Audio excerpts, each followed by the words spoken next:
பாபா ஓர் கருணாலயம், பாதம்தான் கமலாலயம். பாபா ஓர் கருணாலயம், பாதம்தான் கமலாலயம். சாயப்பா உறவுகள் அனைவருக்கும் வணக்கம். சாயப்பா மேல் நம்பிக்கை வைத்து அவரை நினைத்துக் கொண்டிருக்கும் உங்கள் அனைவரின் வேண்டுதலையும் சாயப்பா நிறைவேற்றுவார். நல்லதையே நினைப்போம், நல்லதே நடக்கும். என்றும் சாயப்பாவின் அருள் உங்களுக்கு இருக்கும்.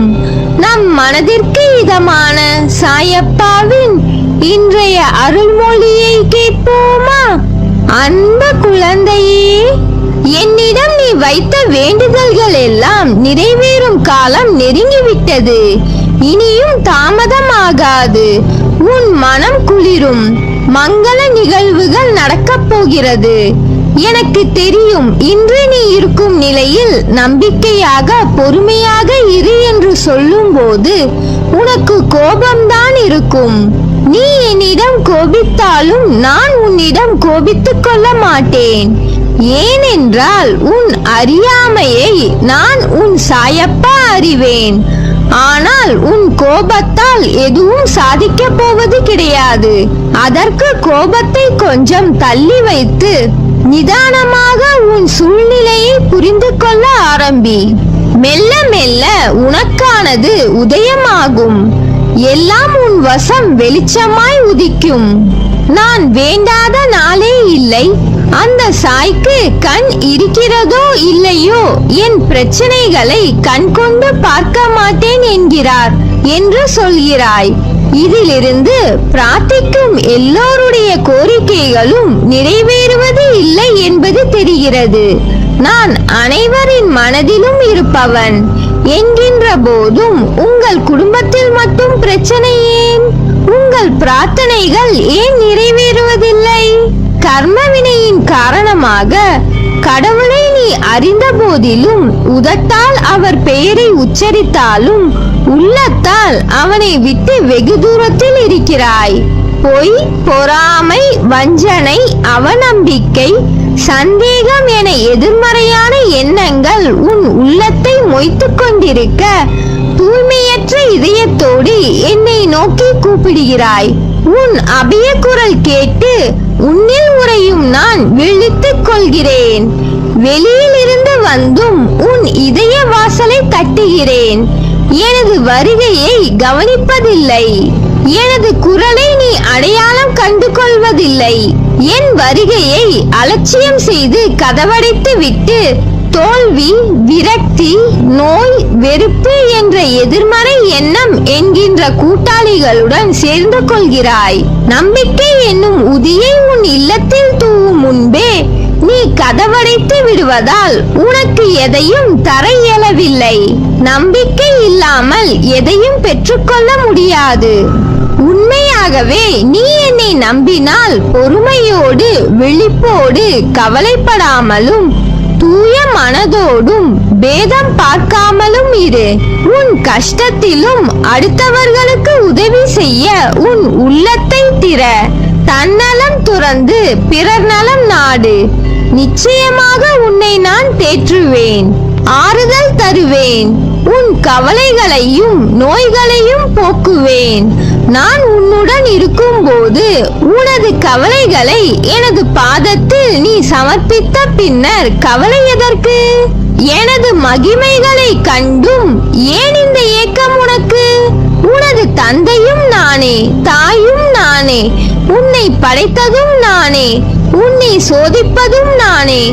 உனது சோதனை காலம் முடிந்த பின்னர் நீ யார் என்பதை நீ அறிந்து கொள்வதற்கு நான் தரும் சோதனைகள் தான் நீ படும் வேதனைகள். பல பேர் அவரவர் பிரச்சனைகளுக்கு விடிவு தேடி ஓர் நிரந்தர தீர்வு தேடி என்னை காண்பதற்கு காத்திருக்கும் நேரத்தில் நான் உனக்கு அனுமதி அளித்தேன். ஏன் தெரியுமா? பல மைல்களுக்கு அப்பால் இருந்து உன் உன்னை அழைத்து வந்திருக்கிறேன். நீ பல இன்ப துன்பங்களை தாங்கிக் கொண்டு உற்றார் உறவினர்கள் பேசுவதை செவி கொடுத்து கேட்டும் அதை கொஞ்சம் கூட பொருட்படுத்தாமல் அவர்களுக்காக உன் சுபாவத்தை மாற்றிக்கொள்ளாமல் ஏளனம் செய்தவர்கள் பல பேர் இருந்தும் தன்னம்பிக்கையோடு ஒவ்வொரு பாதையாக அவசரப்படாமல் பொறுமையோடும் சினம் இல்லாமலும் விரக்தி இல்லாமலும் தான் என்ற அகந்தை இல்லாமல் கடந்து வந்தாய். இதற்காகவே உன்னை நான் தேர்ந்தெடுத்தேன். உன்னுள் இருக்கும் நல்ல ஆத்மார்த்தமான செயல்களுக்காக உனக்கு அனுமதி அளித்தேன். எனது அனுமதியின்றி எவரும் என்னிடத்தில் சுவாசிக்க கூட முடியாது. ஆதலால் உனக்காக நான் எனது துவாரகா வாயிற்படியில் காத்துக் கொண்டிருக்கிறேன். வா குழந்தாய், உனது கர்ம பலன்கள் அனைத்தும் உன்னை விட்டு நெடுந்தூரம் சென்று விட்டது. அனைவரும் பார்த்து வியக்கும் வண்ணம் நீ எதிர்பார்க்காத தருணத்தில் வாழ்க்கை பாதையில் உயர்த்த போகிறேன். கலங்காதே, அப்பா உன் கூடவே இருக்கிறேன். கவலைப்படாமல் இரு. இழந்ததை எல்லாம் மீண்டும் பெறப்போகிறாய். தைரியமாக இரு. எப்போது நான் என் கரம் கொண்டு உன்னை இழுத்து வந்தேனோ மறுகணமே உனக்கு பிடித்த விஷயங்கள், நீ விரும்பிய வாழ்க்கையை உனக்கு வழங்குவேன். அது எனது கடமை. அவைகளை பெறுவதற்கு காலதாமதமாகலாம். ஆனால் அதற்காக நீ காத்திருக்க வேண்டும். பொறுமையாக இருக்க வேண்டும். அவசரப்படக்கூடாது.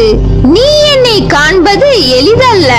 பலர் எனது வாயிலில் தவம் இருக்கிறார்கள். அப்படிப்பட்ட சூழ்நிலையில் நீ எதற்காக அவசரப்படுகிறாய்? ஏன் இந்த பதட்டம்? நான் பாதுகாப்பு வளையமாக உன்னையே சுற்றி வருகிறேன். உன்னை இதுவரை என் பொக்கிஷமாக வைத்திருக்கிறேன். உனது வாழ்க்கையை நீ விரும்பியபடி உனக்கு கொடுக்க போகிறேன். அதை நீ உதிர்த்து விடாமல் பக்குவமாக வைத்துக் கொள்ள வேண்டாமா? புரிந்து கொண்டு வாழ கற்றுக்கொள். நீ எப்போது என்னை முழுவதுமாக புரிந்து கொள்கிறாயோ அப்போதே எனது தரிசனமும் பரிபூரண ஆசீர்வாதமும் உனக்கு கிடைக்கும்.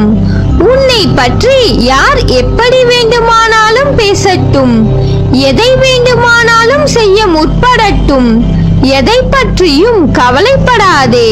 நீ எதை செய்ய நினைத்தாலும் நீயாக செய். கூட்டு சேர்ந்து செய்ய முயற்சிக்காதே. உன்னுடைய உழைப்பு வீணாகிவிடும். நீ எதிர்பார்த்தது தடைப்படும். தன்னிச்சையாக செய். பக்கபலமாக நான் இருக்கிறேன். உன்னுடைய பாதையில் திடமாக இரு. நான் ஒருவன் இருக்கும் போது யாரையும் தேடிச் சென்று உனது விருப்பத்தை சொல்ல முயற்சிக்காதே. முதலில் உன் மீது நம்பிக்கை வை.